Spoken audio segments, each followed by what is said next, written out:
right, well, welcome back to Frontline Insights. I'm Bill Brandt, and we are here at Interop 2011, live from New York City. And I'm here with Lenny Heymann, who is the General Manager of Interop. Welcome to the show, Lenny. Yeah, great to see you. Thanks for being here. Excellent, excellent. Well, thanks for having us. You know, this is day 2 of the event. We're really having a good time. A lot of exciting things going on. Sitting through some of the keynote speeches from everyone from Amazon to a newcomer in the industry, Huawei, which we'll hear more about. But a lot of talk about the future of technology and new trends. Why don't you tell us a little bit about the show, the themes, and what you guys are trying to accomplish? Sure. So first off, Interop is the largest independent IT event. You know, there are a lot of IT events out there right now that are vendor specific. Interop's been around for 25 years, 7 years here in New York, and our sort of mandate is to sort of do events for the attendees. We don't have a message ourselves to pitch like a vendor show, and those shows really have a place, but we feel like it's really important for us to sort of build an event that is around the attendee needs. So given that, what really we see as the highlights right now, I talked at the opening keynote about sort of a twin peaks between cloud computing and mobility. I think both topics people have heard a lot about. They evolve so much. I think cloud, for example, I was just talking to somebody, we hear about outages and concerns about public cloud. I think it's very, very early in the cloud process. So there's a lot of education here, I guess that's a point. And we're not telling people you have to do cloud now. We're not telling people you have to do it at all.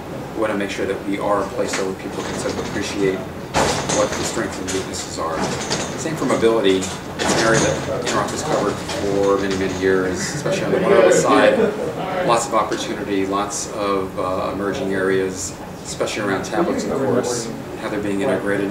We're seeing sort of a surge in that space as well. So I also said at the beginning, it's hard to go on here, I said the keynote opening is that it's a great time for IT, and we almost sometimes sort of miss the forest for the trees, or the trees for the forest, but there's so many things going on all at once. So we're having both the back end evolving and changing with cloud, and how you and I and others sort of do our business on the front end, going under a revolution as well. Yeah. Well, you talk about the twin peaks, and I think those are very timely, and a lot of talk about that. But there's also, and then you started to allude to it a little bit with the tablets. There's this whole new, phrase. Our industry's well known for having all these phrases, but the whole consumerization of IT and the discussion around that. How do you see that playing out? It's really interesting, and of course we're here today on the day after Steve Jobs died. So I mentioned that this morning as well, and you have to sort of go back to him in terms of these topics, because Steve and Apple did make their gear, their offerings so friendly, right? He changed the equation, as others did as well, in terms of what consumers expect in terms of their own tools. So consumerization IT is an important trend. I like better the idea of democratization of IT. And the reason being is that it talks about consumers not only sort of bringing in their devices, but also wanting a role in terms of how IT is done. And I've been encouraging our attendees here, the IT professionals, for a number of years, to sort of rethink their roles as well. That not just sort of pounding out the technology requirements or responding to their users or customer base, but they're trying to be more proactive, taking the technology and sort of pushing it out to them as well. And I think mobility is just an incredible case of that, where there's this whole idea of BYOD, bring your own device. A lot of companies are looking at that. On one hand, it's sort of it creates a nice efficiency, and I think companies have to respond to that, because people so much want their own devices at work.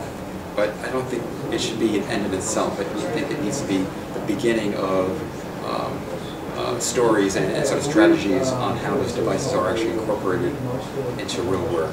And again, just like cloud, I think we've heard so much about mobility, but I think we're sort of still in sort of kind of year 1 time frame in terms of where this is going to go. Yeah. Well, it was funny. I think it was the Cisco executive for the keynote who asked people in the audience, how many people have one device, 2 devices, 4 devices, and it's, as you said, it's still early days. But the interesting thing you think about, and another key theme that I've picked up on this event, I've sat in on a couple of sessions, is with the proliferation of all these devices, security becomes a bigger concern as well. So how's that security theme playing out?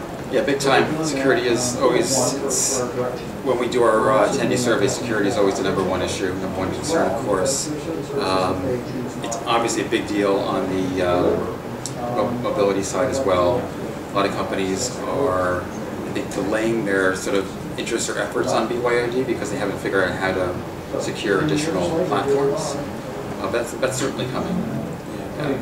How about you know, another big theme with all of the proliferation of the devices and more usage? You know, we're working. You know, we all thought that with all this technology we were going to become more efficient, more productive. Maybe we work less, but it seems we're working more. We're generating more data. A lot of storage requirements. How do you see things evolving from the storage side and capacity and things of that nature? Yeah, you know, storage I'm not like super expert in. Again, interestingly though, in our surveys, storage is hugely important right now, right? Yeah.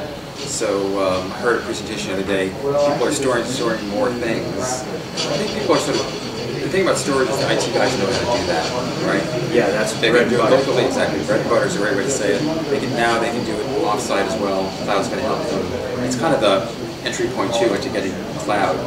So no one's sort of come up against a stop there. I think the flip side is maybe more interesting is what will we do with all the data, right? This is whole sort of trend and discussion about analytics. Yes. And quite frankly, we're sort of scratching the surface here at Interop, but I see over the next couple of years, analytics being a huge trend. Absolutely. In terms of how to sort of scour through the data and then create some value for the business.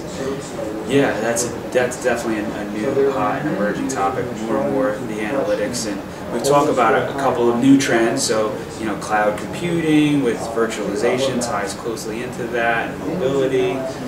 Some of the bread and butter ones, security and storage, still hot and emerging. What are some thoughts you might have, though, at a high level? You know, there's talks about the economy and the recession, and what do you think, you know, IT spending or IT, you know, adoption rates are going to look like going forward here over the next 12 months, a couple of years? Yeah. You know what?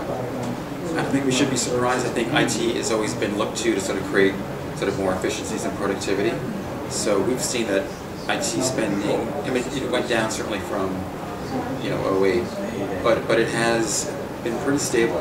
And again, here at Interop New York, we asked a series of questions to folks coming in. Half of them told us that they see their budgets going up next year. So yeah, I mean, it doesn't quite reconcile with what we're sort of seeing outside, but I think there's just so many demands for technology within companies, so many ways to create value, so many companies that are doing things online that force them to change the way they are providing technology and talking to their customers. You really can't turn it off. I think it's very different, you know, for folks who've been around IT for a while. After the crash in 2001 or 2, it was this mantra, do more with less, and it was always about spending less. But I don't think companies can really afford that today. It's just, you can fall behind so quickly in terms of your competition, just in the things we talked about, mobility, etc. And you know, the one area I wanted to also address too, in terms of a trend here and things that are really going on, we have a theme that we call the future of work. And that sort of gangs up things like video conferencing and unified communications, this area of Enterprise 2.0, sort of internal social business applications that companies are using. We're very bullish about that space also. And I think those are the things you asked about, you know, productivity and what companies are doing. That's one area that is really making a difference. And video conferencing is an area that we've covered quite a bit over the last few years. And again, it's exciting to get data, as I've been mentioning it a few times. Video conferencing numbers are really jumping up as well. So I think with the tablets and some other capabilities, maybe it's sort of video conferencing time. Again, it's been clicking up over the years, but maybe we're going to see a breakthrough there too. Yeah, well, one of the things you mentioned was that you're surveying your attendees, and that's encouraging that they're bullish.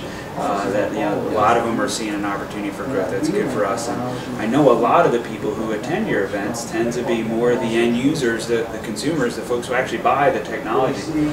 Our audience is the channel partners, the resellers, the VARs, the integrators, the folks who put the pieces together and provide those solutions. What are you guys doing with the channel partners, and how do you see them fitting in with Interop going forward? Yeah, it's a very, very important component, and I think it's a little bit of a sort of secret that we unfortunately are sort of keeping to ourselves, but we shouldn't be doing that.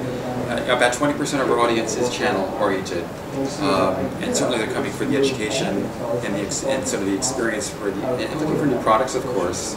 But I think a lot of them too are coming to sort of establish or reestablish relationships with some of our vendors here as well, and they play such an important role. So it's great to have those folks in the next year. Yeah, absolutely. And the vendors have a big presence. They got their booths here. They're interacting. They're engaging. They're presenting. They're leading some of the workshops. They're out on the expo floor, talking to all the attendees. How do vendors fit in overall? What benefits do they get by attending your shows and being part of this? Yeah. So clearly they're here for a couple of reasons, but mostly to find business, of course. And so we help them by obviously sort of driving the right audience here and identifying the right audience for each company where we can. Sometimes we're actually working with companies to identify those attendees ahead of time and try to create some messaging and some momentum for them, for the attendees to sort of find those exhibitors here and sort of start the conversation before we get to the event. Interop exhibitors tend to be really smart. There's not a lot of sexy women out there and doing sort of things. I mean, it's a fun show, but it's a fairly serious event as well. Nuts and bolts, blocking and tackling. Yeah. Technology focused. Yeah, and one thing too is we encourage exhibitors to provide education. So if you go out there, you're going to see a few of them doing it in their booths. And one thing that we do a lot of here is education that the exhibitors are providing in classrooms on the show floor. So it's great for the attendees. It gives them another opportunity to learn. And it's a great opportunity for the exhibitors as well to come kind of face to face with potential buyers and create some leads for themselves as well. Yeah. Well, if you're a technology-focused person and you want to understand the latest business trends, technology trends, and how that all comes together, I mean, this show has really been good. I've had a great experience so far, and I'm encouraged to see that you want to get more engaged with our channel partners. Definitely take time out, find Interop on the calendar, and make sure to attend. It's been a great time. So I appreciate you having us. Yeah, thank you. Look forward to talking soon. Yeah. Take care.